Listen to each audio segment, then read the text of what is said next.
Selamat datang keluarga-keluarga di Indonesia di dalam JCA God's Handmade. Kelas ini adalah kelas janin atau kelas pranatal.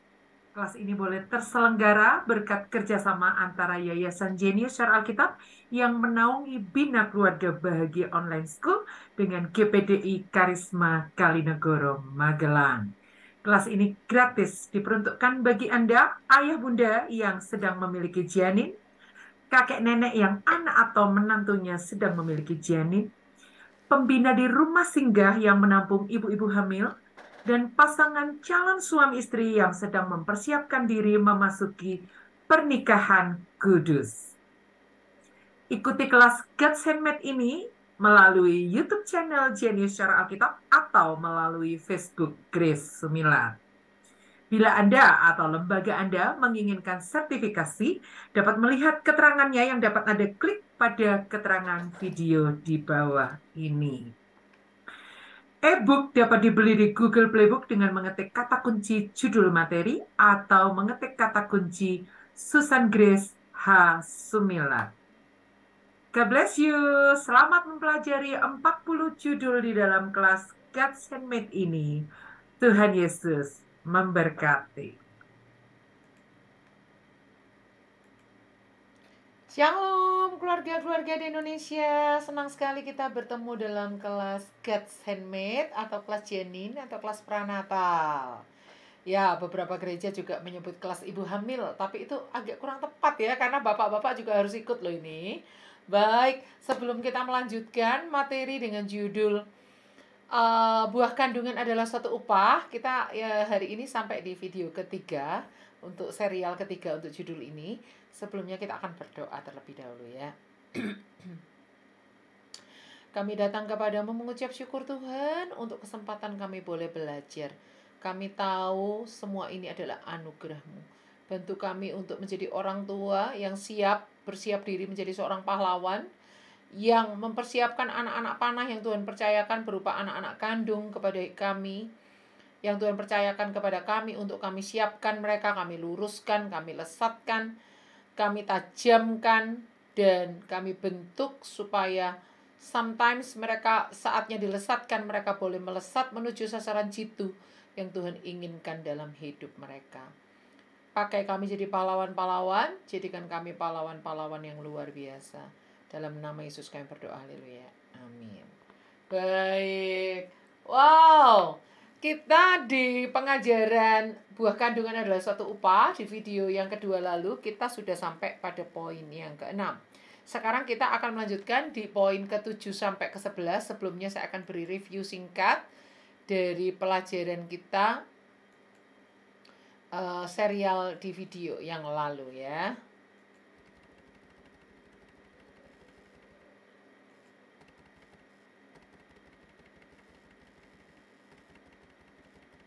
Baik, kita akan mulai review singkatnya seperti ini.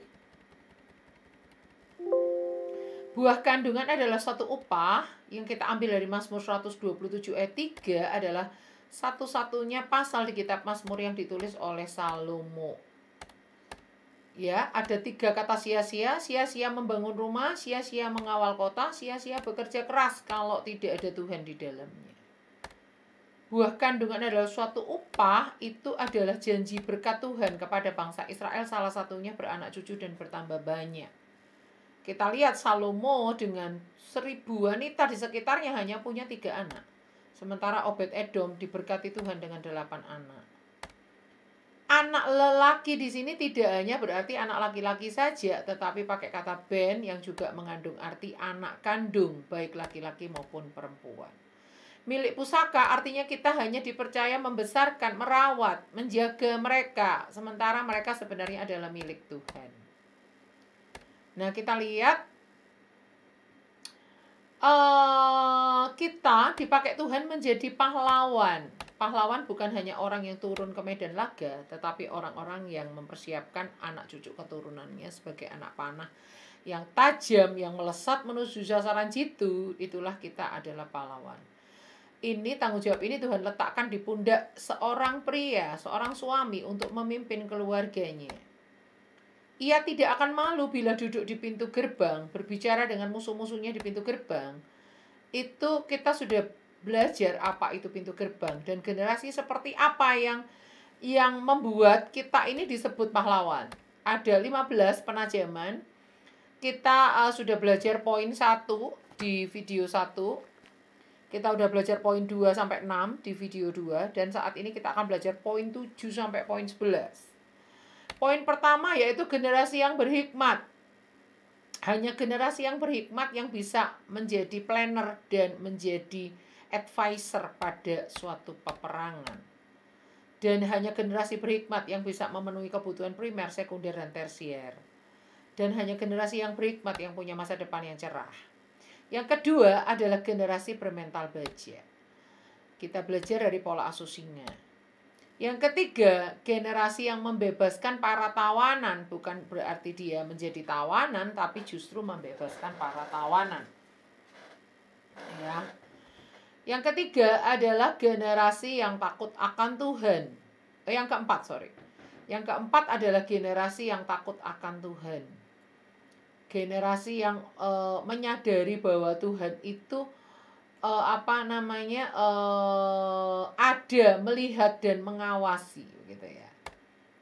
Berikutnya yang kelima adalah generasi yang menjaga kesehatan dan kebugaran. Yang keenam, generasi yang menjaga kepercayaan dari orang-orang yang layak menerimanya. Yang berikutnya adalah yang ketujuh, generasi yang tidak menempatkan diri di barisan orang bodoh. Saya pelajari di kitab Amsal di beberapa ayat, saya udah pelajari bahasa aslinya. Orang bodoh di sini maksudnya orang bebal. Orang bebal itu gimana sih? Orang yang udah tahu hal yang benar yang harus dilakukan apa, tapi dengan sengaja melanggar, dengan sengaja menabrak aturan, dengan sengaja tidak mengikuti kaidah, tidak mengikuti norma, dengan sengaja melenceng, dengan sengaja melakukan hal-hal yang melanggar hukum atau bisa dikatakan melakukan perkara-perkara pidana. Itu namanya orang bodoh. Dan kalau kita pelajari, Salomo berkata dia udah pernah coba jadi orang bebal, orang bodoh. Dan dia bilang itu adalah gila katanya, gila. Ya, itu nanti Anda bisa baca di Pengkhotbah pasal 2 ya. Jadi di Pengkhotbah pasal 2 saya pelajari orang bodoh itu artinya dua. Yang pertama bebal. Udah tahu hukum sengaja melanggar. Itu namanya orang bodoh. Orang kedua, definisi kedua dari orang bodoh adalah orang yang bertahan pada kebenaran dirinya sendiri. Udah tahu bahwa anggapannya itu salah, tetap nggak mau berubah. Udah tahu bahwa yang dia lakukan itu ternyata nggak benar. Ada orang yang menegur, ada orang kasih nasihat. Dia tetap bersikukuh pada pendirian diri sendiri. Dia adalah orang yang sulit untuk dinasehati. Dia adalah orang yang sulit untuk dibengkokkan. Dibengkokkan tuh maksudnya dari jalannya yang salah mau dibawa ke jalan yang benar tuh sulit. Karena apa? Kebenaran diri sendiri yang kuat. Dia menganggap dirinya itu yang paling benar. Dia menganggap dirinya itu yang paling hebat. Dia menganggap tidak membutuhkan nasihat. Dia menganggap tidak membutuhkan masukan. Dia menganggap sudah itu dia yang dia lakukan itu sudah yang terbaik. Itu ya. Nah, itu namanya orang bodoh. Kalau bahasa Jawa itu ngeyel. Ngeyel. Bertahan, berkukuh pada pendapatnya sendiri. Padahal salah. Gitu ya. Generasi yang tidak menempatkan diri sebagai orang bodoh. Orang bebal. Orang yang melanggar hukum, orang yang melakukan perkara pidana, orang yang melakukan hal-hal yang gila, orang yang bertahan pada kebenaran diri sendiri. Berikutnya kita lihat di Amsal 24 ayat 7. Kalau tadi kan ayat 7 mengatakan hikmat terlalu tinggi bagi orang bodoh. Dilanjutkan ayat 8. Siapa selalu merencanakan kejahatan akan disebut penipu. Ini terkait dengan poin sebelumnya, yaitu menjaga kepercayaan dari orang-orang yang layak menerimanya. Artinya menjaga integritas, salah satunya tidak menempatkan diri sebagai orang penipu. Merencanakan kejahatan itu disebut penipu. Misalnya jumlah barang nggak sesuai dengan yang dipesan, Kualitas barang nggak sesuai dengan yang dijanjikan. Menjadi plagiat, itu juga termasuk penipu ya.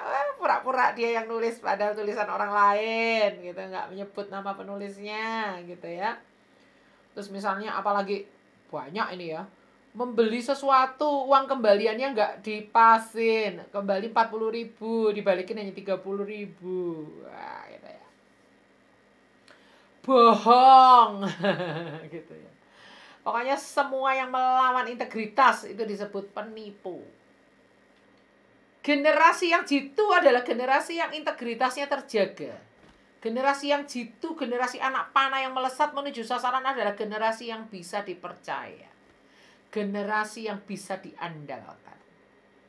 Dan Amsal 24 ayat 9, tidak menempatkan diri sebagai si pencemooh. Memikirkan kebodohan mendatangkan dosa, dan si pencemooh adalah kekejian bagi manusia. Si pencemooh ini orang yang tukang kritik. Kritiknya nggak membangun, hanya untuk menjatuhkan. Si pencemooh ini adalah orang yang nggak bisa menghargai hasil karya orang lain. Orang yang nggak bisa menghargai kompetensi orang lain yang mungkin lebih tinggi dari kompetensi dirinya. Ya, iri. Ya, iri tanda tak mampu. Iri karena nggak bisa memenuhi kebutuhannya, akhirnya mencemooh gitu ya. Yang bisa dilakukan hanya mencemooh, padahal iri gitu ya. Terus apalagi, barisan pencemooh adalah orang yang cuma bisa ngomong tapi nggak bisa jalanin gitu. Ada orang-orang yang kayak gitu. Sukanya ngeritik aja, coba dia disuruh melakukan, belum tentu dia itu bisa gitu ya. Oke. Pencemooh itu juga pembuli gitu ya. Suka melakukan, memburukkan stigma orang lain di mata masyarakat gitu ya. Menyebarkan gosip, fitnah, menyebarkan hoax untuk menjatuhkan nama orang lain, dan seterusnya dan seterusnya. Oke. Hal ke-8, apa yang bisa kita lakukan untuk kita bisa dikategorikan sebagai pahlawan yang mempersiapkan generasi anak panah? Yaitu generasi yang memiliki empati kepada orang lain. Itu sangat kita perlukan ya teman-teman. Empati kepada orang lain. Artinya keberadaan anak-anak kita itu kita latih tidak menjadi arogan, tidak menjadi sombong, tidak menjadi nyaman dengan kenyamanannya, tidak menjadi generasi yang merasa diri paling hebat, paling kaya, paling terkenal, paling pandai, paling top, paling hebat gitu ya. Tapi mereka punya belas kasihan pada orang-orang yang menderita. Apakah temannya yang belum menguasai pelajarannya? Apakah temannya yang orang tuanya nggak punya cukup uang untuk memberi dia uang bekal? Apakah kepada temannya yang terpaksa harus menunggu hujan reda karena nggak membawa payung? Empati kepada temannya yang mungkin nggak punya biaya untuk membayar kuliahnya semester ini gitu ya. Berempati kepada temannya yang mungkin sakit dan membutuhkan dana kesehatan kayak gitu. Berempati kepada temannya yang mungkin udah berumur kok belum dapat jodoh kayak gitu ya. Dan seterusnya dan seterusnya. Kita lihat di ayat 17 sampai ayat 18 dari Amsal 24. Nah, kembali kalau Anda ada yang tanya, ada apa kok dari Amsal 24? Amsal itu kan banyak, pasangannya 31. Kenapa hanya 24 ini aja yang diambil sebagai generasi anak panah? Karena ada kata pintu gerbang tadi di ayat 7, Amsal 24 ayat 7 yang terkait dengan Mazmur 127. Yaitu orang tua yang memiliki anak panah itu tidak akan malu ketika berbicara dengan musuh-musuh di pintu gerbang. Oh ya, maaf saya ada telepon sebentar ya Bapak Ibu Saudara. Halo, Shalom. Halo. Iya, gimana Kak? Shalom, Bu Grace. Iya, gimana? Tolong tutupin pintunya. Halo? Iya, halo. Bu, maksudnya gimana ya? Saya memastikan di jam siaran itu saya ada di tempat. Mohon maaf ya teman-teman menunggu. Baik. Yang ke-8, generasi yang memiliki empati kepada orang lain. Itu udah kita bahas ya.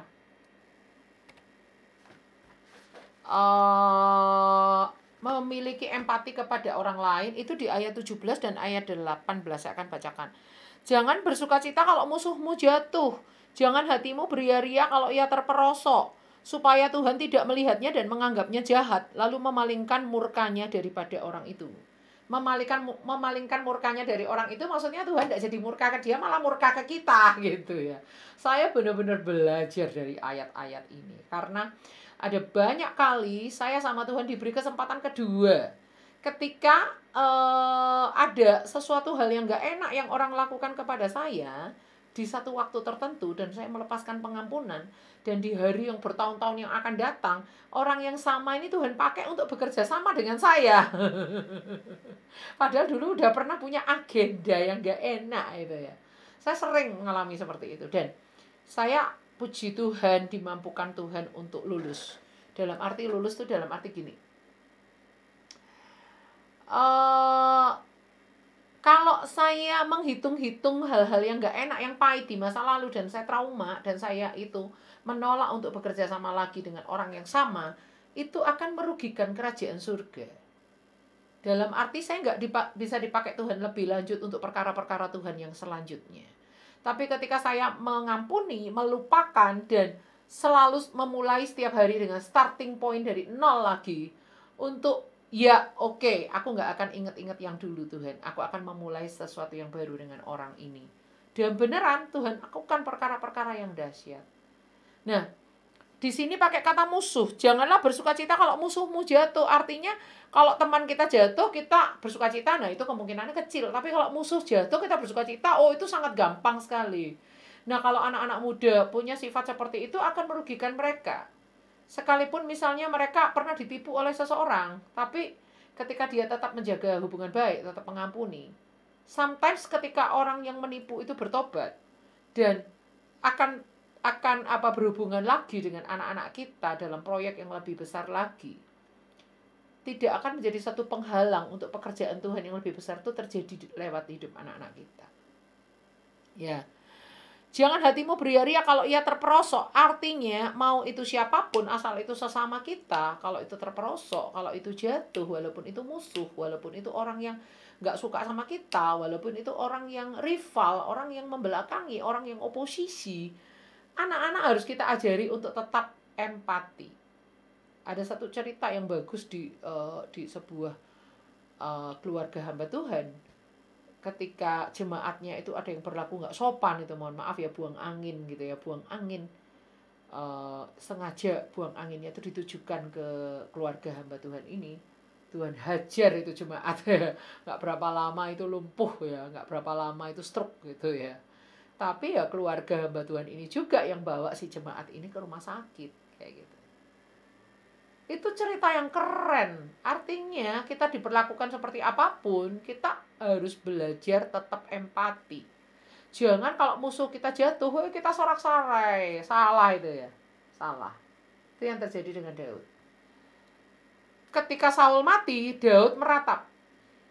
Bukan menari. Ketika Saul mati, Daud mengeluarkan nyanyian ratapan. Salah satunya memuji Saul sebagai pahlawan Israel. Sekalipun notabene Saul itu mengejar-ngejar dia, mau membunuh dia, mau istilahnya memburu dia, menjadi buronan tanpa alasan. Daud itu sebenarnya ada pahlawan, tetapi dicap sebagai buronan. Tapi Daud tetap berbuat baik, tidak hanya kepada Yonatan sahabatnya loh ya, tapi juga kepada Saul yang jahat sama dia. Pada saat Saul minta Daud tuh bersumpah, berjanji bahwa Daud akan menjaga keturunan Saul, itu dilakukan oleh Daud loh ya. Ketika dia sudah berjaya, dia mencari keturunan Saul, bukan hanya keturunannya Yonatan, tapi keturunannya Saul. Ketemulah Mephiboset, dia pelihara Mephiboset itu. Ketika terjadi kelaparan di Israel, lalu Daud bertanya pada Tuhan, Tuhan bilang ada orang-orang Gibeon itu, Saul tuh punya hutang darah sama orang-orang Gibeon. Kamu tanya sama mereka apa yang mereka minta, supaya ketika permintaan mereka dipenuhi, maka kelaparan ini akan terhenti. Lalu Daud tanya sama orang-orang Gibeon, apa yang kalian minta? Karena di zamannya Saul dia punya hutang darah sama kalian. Kami minta 7 nyawa dari keluarga Saul. Terpaksalah Daud menyodorkan 7 nama dari keluarga Saul adalah 5 dari anak-anaknya Merab, yaitu cucunya Saul, 2 dari anaknya gundiknya Saul. Tetapi anaknya Yonatan itu disayangkan oleh Daud, dijaga baik-baik, tidak ikut mati disulakan. Karena Daud kepada Mephiboset anaknya Yonatan punya double perjanjian. Perjanjian pada Saul dan juga perjanjian pada Yonatan. Janji yang sama untuk menjaga keturunan mereka. Tapi kepada yang 7 orang lainnya ini tidak ada double perjanjian. Jadi karena ini bukan Daud loh ya yang memusnahkan mereka, tapi karena ini permintaan orang Gibeon. Pada akhirnya ya hukum tabur tuai, apa yang dilakukan oleh Saul dia tuai, keturunannya menuai. Gitu ya. Tapi Mephiboset selamat karena apa? Ada ikat janji antara Daud bukan hanya pada kakeknya tapi juga pada ayahnya, yaitu Yonatan. Nah, kita lihat di sini generasi yang memiliki empati pada orang lain adalah Daud punya empati sama Mephiboset, walaupun Mephiboset itu notabene adalah cucunya Saul, orang yang begitu jahat sama dia. Gitu. Ya. Nah, seperti itu juga anak-anak kita harus kita ajari untuk jadi orang yang pemaaf. Jadi orang yang gak pendendam, jadi orang yang empati, jadi orang yang mendahulukan kemanusiaan jauh lebih utama daripada status sebagai musuh. Nah, kita memang gak boleh punya musuh ya, harus mengasihi semua orang ya, tapi tidak menutup kemungkinan orang loh yang memusuhi kita, maksudnya gitu loh. Kepada musuh itu bukan kita memusuhi orang itu, tapi orang memusuhi kita mungkin karena iri, mungkin juga karena dendam keturunan kakek moyangnya dulu, udah nggak suka sama kakek moyang kita dulu, mungkin ada dendam di generasi kesekian pernah terjadi pembunuhan dan seterusnya, bisa jadi itu terjadi. Kita nggak memusuhi, tapi orang itu yang memusuhi kita. Nah, anak-anak harus kita ajari empati, lihat orang yang menderita itu empati, lihat orang yang kesusahan tuh empati, lihat musuh-musuh itu jatuh tuh empati, gitu ya. Oke. Kita lihat berikutnya adalah generasi yang tidak perlu iri kepada nasib orang fasik, karena orang fasik itu tidak punya masa depan. Kita lihat Amsal 24 ayat 1 sampai 2. Jangan iri kepada orang jahat, jangan ingin bergaul dengan mereka, karena hati mereka memikirkan penindasan dan bibir mereka membicarakan bencana. Jadi kadang-kadang kita itu sangat rentan untuk iri kepada orang jahat. Maksudnya gini, dia tuh kok enak sih nggak belajar loh mah, cuma nyontek loh. Tapi kok jadi juara kelas ya mah. Padahal loh, kalau ditanya ilmunya itu aku lebih menguasai loh mah daripada dia. Tapi kalau dia itu kok hidupnya enak ya, nyontek-nyontek aja kok bisa masuk ranking ya mah. Gitu ya. Iri kepada orang jahat. Dia tuh kalau lomba itu mama papanya itu ngasih uang pelicin loh mah, ngasih uang sogokan pada jurinya loh mah, pantesan aja menang kan mah. Sedangkan aku yang capek-capek latihan ikut lomba kalah loh mah. Karena apa? Karena kita ini anti suap loh mah. Kayak gitu ya. Nah, kita orang benar itu punya kerentanan untuk iri kepada orang fasik yang hidupnya kelihatannya lebih enak. Loh, dia tuh korupsi loh, pantesan loh. Baru kerja 5 tahun udah bisa punya rumah 5 loh, lantai 3. Rukonya 3. Udah punya pabrik 10. Karyawannya 1000. Sedangkan aku yang udah kerja 15 tahun, jabatannya lebih tinggi dari dia. Rumah cuma 1, mobil butut 1. Kayak gitu ya. Kadang-kadang kita mudah iri kepada orang fasik, orang yang mungkin korupsi, orang yang mungkin menyuap, orang yang mungkin melakukan perdagangan yang gak sehat, narkoba dan lain-lain. Kayaknya hidupnya kok mulus-mulus aja. Kita lihat ayat 19-20. Jangan menjadi marah karena orang yang berbuat jahat. Jangan iri kepada orang fasik karena tidak ada masa depan bagi penjahat. Pelita orang fasik akan padam. Artinya kita harus kasih tahu sama anak-anak, orang fasik itu nggak akan bertahan lama, nak. Sekalipun hidup mereka tuh kelihatannya enak, kelihatannya nyontek tuh enak, tapi dia nggak dapatkan ilmu seperti kalau kamu yang belajar murni. Orang korupsi kayaknya hartanya enak, tapi itu harta nggak halal. Suatu saat kalau dia ketahuan, dia bisa masuk penjara loh, Nak. Kita kasih tahu sama anak-anak kita bahwa orang fasik itu nggak punya masa depan. Bahwa orang fasik itu hidupnya tergelincir. Mereka seperti di tempat tinggi tapi licin. Kayak gitu. Kita harus kasih tahu sama mereka. Jangan ingin bergaul dengan mereka. Artinya kelihatannya hidup mereka enak tapi jangan ikut-ikutan cara hidup mereka yang salah itu, Nak. Gitu. Kita harus ajari anak-anak kita. Karena mereka ini adalah anak panah.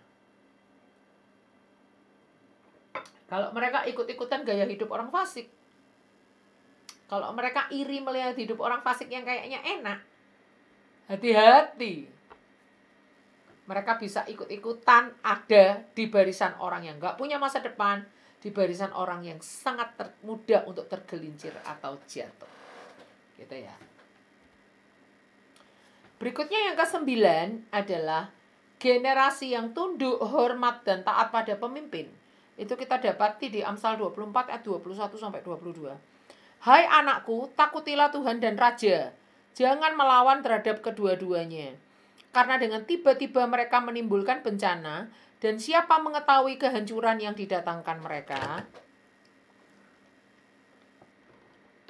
Artinya kita ngajari anak-anak kita, kalau mau mereka jadi anak panah yang tajam dan kita dikategorikan pahlawan adalah ngajarin mereka tunduk sama pemimpin, ngajarin mereka tunduk sama aturan, ngajarin mereka tunduk hormat pada orang tua, guru mereka, guru les mereka, pemimpin mereka, pembimbing komsel mereka, pendeta mereka, guru sekolah minggu mereka, pembina remaja pemuda mereka. Ajarin mereka tunduk dan hormat dan taat pada pemimpin. Karena apa? Kalau enggak akan merugikan mereka sendiri. Ya, apa keuntungannya bagimu kalau pemimpin itu menjalankan kepemimpinannya dengan tidak rajin, kalau pemimpin menjalankan berjaga-jaga atas nyawa kita dengan tidak tulus, karena kita ini bukan domba yang taat tapi kambing yang memberontak. Apa untungnya bagi kita kalau mereka melakukan kepemimpinannya dengan terpaksa, gitu kan? Bukankah para pemimpin itu, para gembala itu dipakai Tuhan berjaga-jaga atas jiwa kita. Nah, kalau mereka melakukannya tidak dengan sukacita, kita sendiri yang rugi, nggak pernah didoain. Nggak pernah dapat tudung perlindungan dari pemimpin, ya kan?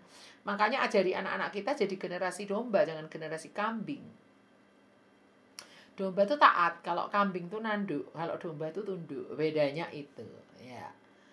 Oke, yang berikutnya yang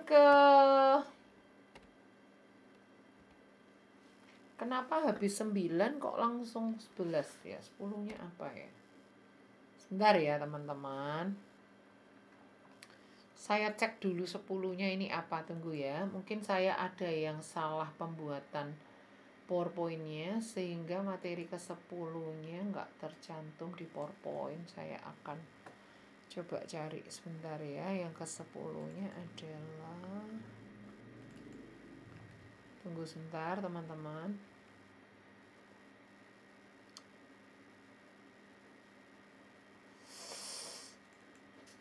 Yang ke-10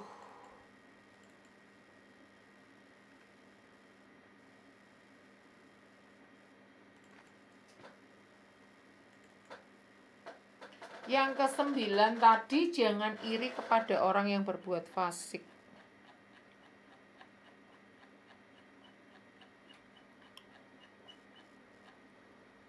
Tunduk pada hormat pada pemimpin.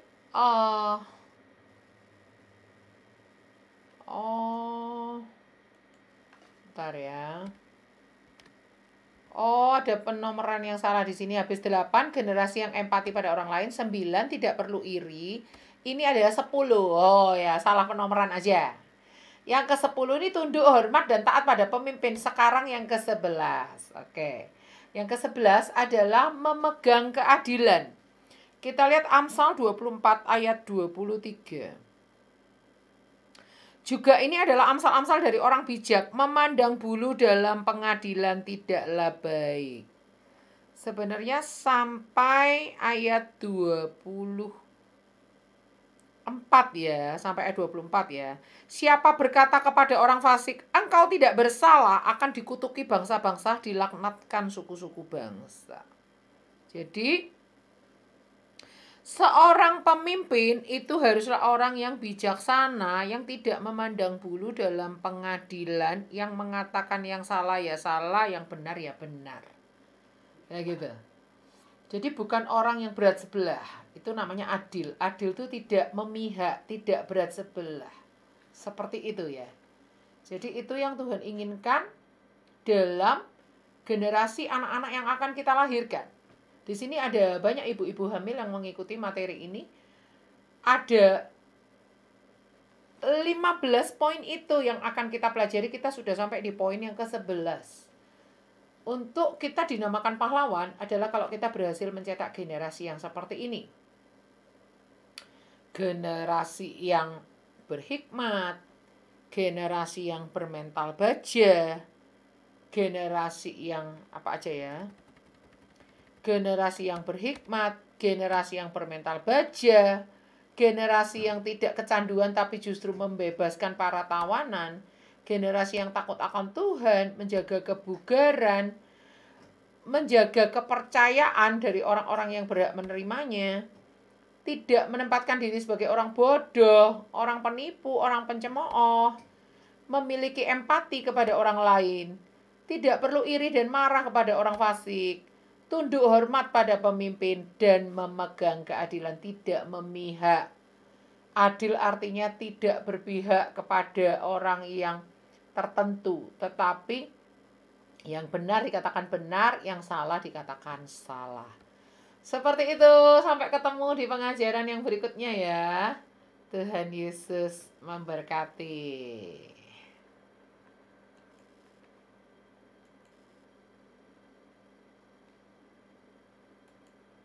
Bentar ya, saya carikan bumper out-nya.